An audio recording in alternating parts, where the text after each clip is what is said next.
Lights flash, sirens sound, you pull over. One of the first things the officer checks is, have you been drinking? Police agencies are cracking down on drivers who are operating while intoxicated, but how your case gets treated from there is different depending on where you live. In a 15 Finds Out report, News Channel 15's Adam Widener has been looking into what really happens after a .08. Law enforcement's response to drunk driving has definitely evolved from the days of "I'll take you home so you can go sober up." But 15 Finds Out went out asking what really happens after .08 and discovered the process you go through and the crime you get convicted of are different based on where you are. Are they a little too aggressively doing that? In my opinion, probably so. Roy Duff owns Duffy's Bar and Grill in Ossian. He says the past couple of years he's seen changes in the way folks in Wells County drink. I see a lot more people doing it at home now, having parties at home, and in this community here, and we see a lot of it. Why is that? Well, because they're afraid to drive. It all revolves around a decision. It's only after that decision that our story begins. It's one crime that really does affect all segments of society. The law states in Indiana, a driver's blood alcohol content cannot go over .08.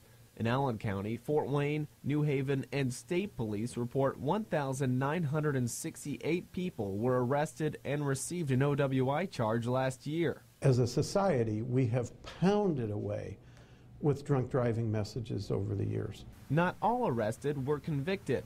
Chief Deputy Prosecutor Michael McAlexander says Allen County aims to hand out second chances for certain violators. That can mean bumping charges down to reckless driving for some first-time offenders. There is a sense of trying to give people a second chance. If they have a clean record, if there's no accident, no one's been harmed, we don't want them back. But head south to Wells County,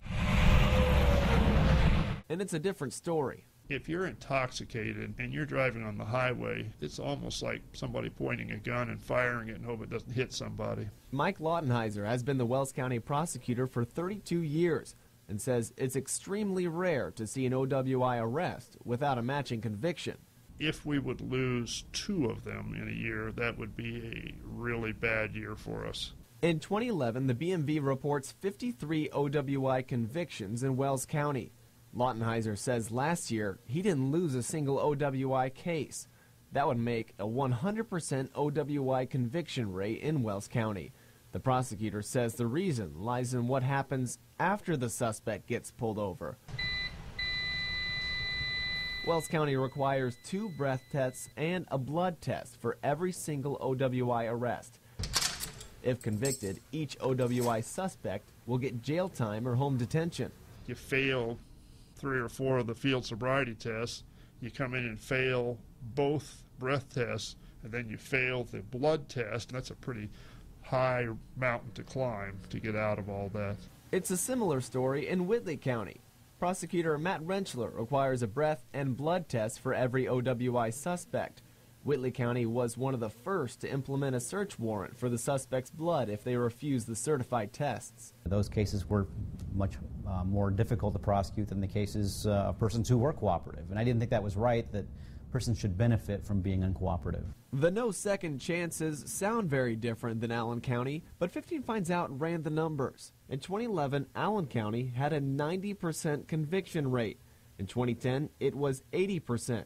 It's important to note that some people can be arrested one year and convicted the next. Good. Although Allen County only requires 1 certified breath test for OWI suspects, it turns out second chances exist, but only for a select few. Population may have something to do with it. Smaller counties have fewer people on the roads and fewer officers, which is why what happens after .08 in Wells County is much different than Allen County. I think the consequences of you getting caught and pulled over are greater. I think our first-time penalties are going to be more significant than other places. Big counties can't be doing that constantly. It'll just bog down the system with drunk driving arrests. As for Duff, he agrees it's better to keep drunk drivers off the road, but it definitely has put a strain on his business. It's affecting our business. It's kind of a catch-22, I guess. 15 Finds Out has tracked down OWI stats for counties all across northeast Indiana.